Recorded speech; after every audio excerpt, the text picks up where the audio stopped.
Every single dollar you have invested in the stock market right now, your 401k, your brokerage account, your retirement savings, exists as a digital entry in a computer system. Not physical, not tangible, digital. And in 2026, the people who want to destroy that system are better funded, better organized, and more technically sophisticated than at any point in human history. So let me ask you something that should genuinely keep you up at night. What happens to your money if those systems go down, all of them, at the same time? Stay with me for the next 10 minutes because what I am about to show you is not science fiction. It is a documented, war-gamed, government-acknowledged risk, and almost nobody outside of financial security circles is talking about it in plain language. Let me start by making sure you understand exactly what we are talking about, because I think most people have a mental image of stock exchanges that is about 30 years out of date. When most people picture a stock exchange, they picture a trading floor. People in jackets, waving papers, shouting buy and sell orders. That world is essentially gone. What replaced it is something far more powerful, far more efficient, and, here's the part that matters for today's conversation, far more vulnerable. Modern stock exchanges are fundamentally software systems. The New York Stock Exchange, the NASDAQ, the London Stock Exchange, the Tokyo Stock Exchange, the Shanghai Stock Exchange, these are, at their core, extraordinarily complex pieces of software running on servers, connected to the internet, receiving and processing millions of orders per second from automated trading systems, institutional investors, retail brokers, and market makers around the world. The NYSE alone processes approximately $20 to $22 billion worth of trades on an average day in 2026. The NASDAQ processes a comparable volume. The combined daily trading volume across just the top 10 global exchanges exceeds $500 billion every single trading day. Now think about what that means. $500 billion of financial activity every single day flowing through software systems that can be attacked, software systems that have been attacked, software systems that in 2026 are being probed, tested, and targeted by nation-state cyber actors, criminal organizations, and hacktivist groups with capabilities that make the cyber attacks of 10 years ago look like someone trying to pick a lock with a paperclip. The question is not whether stock exchange systems can be compromised. We know they can. The question, the genuinely terrifying question, is what happens to the global financial system, to your money, and to the real economy when multiple exchanges go down simultaneously during a coordinated attack. And to understand that, you need to understand how deeply the global financial system depends on these systems operating without interruption every second of every trading day. Think of the global stock exchange network as the electrical grid of the financial world. When electricity flows uninterrupted, everything works and nobody thinks about it. The lights come on, the appliances run. You do not marvel at the miracle of electricity every morning. You just take it for granted. But when the grid goes down, when a major blackout hits, you realize within hours how completely dependent everything in your life is on that invisible infrastructure. Hospitals switch to backup generators, traffic lights go dark, supply chains slow, communications get disrupted. That is exactly what a simultaneous hack of major stock exchanges would do to the financial world. The lights go out, and what comes next is not a temporary inconvenience. It is a cascade of consequences that reaches into every corner of the global economy, including directly into your financial life. So how real is this risk? Let me show you what has already happened, because this is not hypothetical territory. We have evidence. Let me walk you through the history that most financial news coverage has significantly underreported because the attacks have already started. They are not coming, they are already happening. What we have not yet seen is the coordinated simultaneous version, but the building blocks are in place. In 2010, the NASDAQ's computer systems were infiltrated by a sophisticated cyber attack that was later linked to a foreign nation-state actor. The attackers planted malware deep inside the exchange's network, not to steal money immediately, but to observe, to map the systems, to understand how everything worked. The FBI and NSA investigated. The full extent of what was accessed was never publicly disclosed, but the conclusion of investigators was deeply alarming. The attackers were not interested in a quick financial score. They were interested in understanding how to potentially cause maximum disruption. In 2020, the New Zealand Stock Exchange was taken offline by a distributed denial of service, a DDoS attack, for 4 consecutive days. 4 days. The exchange had to halt trading repeatedly. The attack came from abroad and demonstrated that even relatively sophisticated exchange infrastructure could be overwhelmed by a sufficiently powerful assault. In 2021, a cyber attack on the Bombay Stock Exchange's systems created significant disruption. In 2022, as the Russia-Ukraine conflict began, Ukrainian financial infrastructure faced coordinated cyber attacks alongside the physical military assault, demonstrating that cyber and kinetic warfare are now routinely combined by nation-state actors. In 2023, the MOVE-IT file transfer vulnerability was exploited by criminal groups to breach data at hundreds of financial institutions simultaneously, showing that a single software vulnerability, weaponized at scale, can hit the entire financial sector at once. And in 2025, the U.S. government's own Cyber and Infrastructure Security Agency, CISA, published a threat assessment that specifically identified coordinated attacks on financial market infrastructure as one of the top 5 critical national security risks, not buried in a footnote, listed explicitly alongside nuclear threats and infrastructure attacks. The government is telling you this is a real risk. Most people are not reading government threat assessments on a Tuesday afternoon, but you are watching this video, so now you know. Now let me tell you about the specific technical vulnerabilities that make a simultaneous multi-exchange attack not just possible, but according to cybersecurity experts who speak to financial regulators, increasingly plausible. The first vulnerability is third-party software dependency. Modern exchanges don't run entirely on custom-built proprietary software. They depend on third-party software vendors, cloud services, and shared technology infrastructure, many of which are the same vendors used by multiple exchanges simultaneously.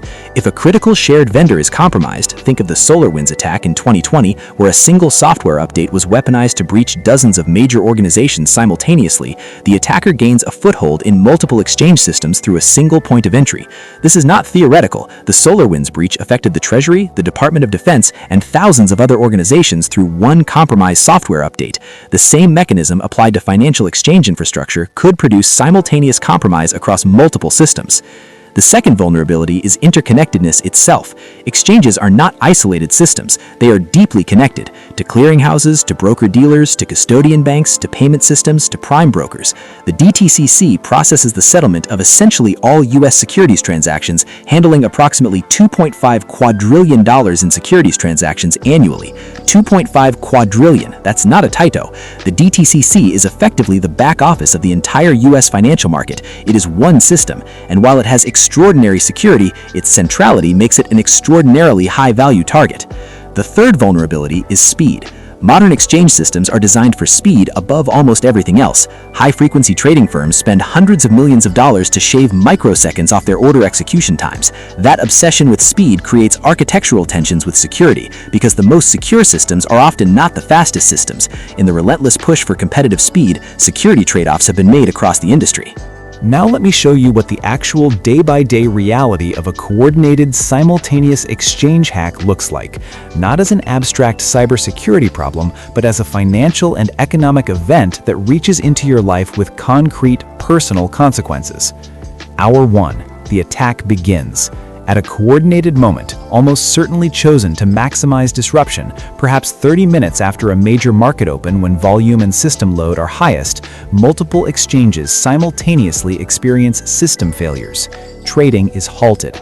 The circuit breakers designed for market volatility do not work here because this is not a price movement, it is a system failure. Exchanges go dark. Order books freeze. Trades that were in process at the moment of attack are in an indeterminate state, neither completed nor canceled. The immediate financial consequence is uncertainty, and in financial markets, uncertainty is not neutral. Uncertainty is catastrophic. Every institutional investor, every hedge fund, every pension fund, every bank that had open positions at the moment of the attack suddenly does not know the status of those positions. Were trades completed? Were they canceled? What is the current clearing status? What do they actually own right now, and at what price? Day 1. Settlement failure begins. Modern financial markets operate on what is called a T+1 settlement cycle in the United States as of 2026, meaning trades are supposed to settle within one business day. If exchanges are offline and trade status is indeterminate, settlement fails. Settlement failure is not just a technical inconvenience. When trades fail to settle, the counterparties on both sides of the trade have a problem. The buyer does not have the securities they expected to receive, and the seller does not have the cash they expected to receive. Multiply that by millions of trades across multiple exchanges, and you have a settlement crisis of a scale that has never occurred in the modern era of electronic markets. Settlement failure triggers margin calls. Margin calls, demands from brokers that leveraged investors immediately deposit additional cash or securities to cover positions, begin cascading through the system. Leveraged investors who cannot meet margin calls have their positions forcibly liquidated. Forced liquidations into a market where trading is already disrupted create fire sale pricing on whatever assets can be sold, and fire sale pricing triggers further margin calls. This is the cascade mechanism, and it is self-reinforcing. Day 2 and 3, the real economy starts to feel it. here is something that most people do not connect. Companies, ordinary operating businesses, use the capital markets every day, not to speculate, to function. Companies issue commercial paper in capital markets to fund short-term operations. They access credit facilities that are priced off capital market benchmarks. They run treasury operations that depend on functioning money markets. When the capital markets seize up, even temporarily, the transmission to the real economy begins almost immediately. And here is the historical parallel that should genuinely alarm you. In September 2008, when Lehman Brothers collapsed, the direct cause of the near total economic meltdown that followed was not the collapse of a single investment bank. It was the freezing of the short-term credit markets, the commercial paper market, the interbank lending market that happened in the days following Lehman. Companies that had nothing to do with Lehman, that had perfectly sound businesses, suddenly could not access short-term funding. The economic transmission happened in days, not months. A simultaneous exchange hack that created settlement failure and cascading margin calls would produce the same credit market freeze, but faster and potentially more severe because the attack would be hitting multiple markets simultaneously rather than cascading from a single point of failure. By day 3 of a sustained exchange outage, pension funds, which have regulatory requirements around portfolio composition, begin facing compliance issues they cannot resolve because they cannot trade to rebalance. Insurance companies face similar constraints. The institutions that hold the retirement savings of hundreds of millions of people are operationally paralyzed. All right, let us talk about what you actually do, because sitting with this information and doing nothing with it is not a strategy. It's just anxiety, and you deserve better than that. And I want to be completely transparent. I am not a licensed financial advisor. Nothing I say is personalized financial advice, and you should speak to a qualified professional about your specific situation before making any changes. What I am giving you is a framework based on how sophisticated institutional investors think about systemic risk. You take it from there. The first thing you need to understand is that in a genuine simultaneous exchange hack scenario, your long-term investment thesis does not change, but your short-term liquidity situation matters enormously. The single most important thing you can have in a financial system stress event of any kind, whether it's a cyber attack, a credit crisis, or a market crash, is liquidity. Cash that is accessible, not invested, not tied up, accessible. If you do not have 3 to 6 months of living expenses in a liquid, safe place, a high-yield savings account, a government money market fund, short-duration treasury bills, that's your first priority before any other investment consideration. In a market disruption, the people who get hurt most are not the people with the best portfolio. They are the people who are forced to sell at the worst moment because they have no cash buffer. The second thing to understand is diversification across custodians and account types. Most everyday investors have all of their investments at one brokerage, one app, one login, one institution. In a scenario where a major custodial systems is compromised or disrupted, even temporarily, having all your assets in one place means you have no access to any of your financial resources while the disruption is being resolved. Consider spreading your holdings across 2 or 3 reputable, well-capitalized custodians, not because any one of them is likely to fail, but because diversification of custodial risk is basic financial hygiene that most people overlook until it matters. Third, understand what your holdings are at the custodial level. This sounds technical, but it's straightforward. Securities held in a brokerage account are held in what is called street name, meaning the broker holds them on your behalf, with your ownership recorded in their system. In the event of a systemic cyber disruption, the records that prove what you own are held electronically. The backup systems, the SIPC insurance, which covers up to $500,000 of securities per account in the event of a brokerage failure, and the DTCC's own record-keeping systems all exist as layers of protection. Understanding what protections you actually have and their limits means you don't make panicked decisions based on misunderstanding. Fourth, think about your real asset allocation in the context of systemic financial infrastructure risk. Real assets, physical gold, real estate, certain commodity exposures, exist outside the digital exchange system. They are not subject to the same settlement and clearing mechanisms as exchange-traded securities. In a scenario where the exchange system is disrupted, physical gold does not become worthless because an exchange is offline. Real estate does not evaporate. A diversified portfolio that includes some meaningful allocation to real assets, not as your primary holding, but as a resilience layer, provides a meaningful buffer against purely digital financial system disruptions. Fifth, pay attention to the cyber threat indicators that financial regulators and security professionals watch.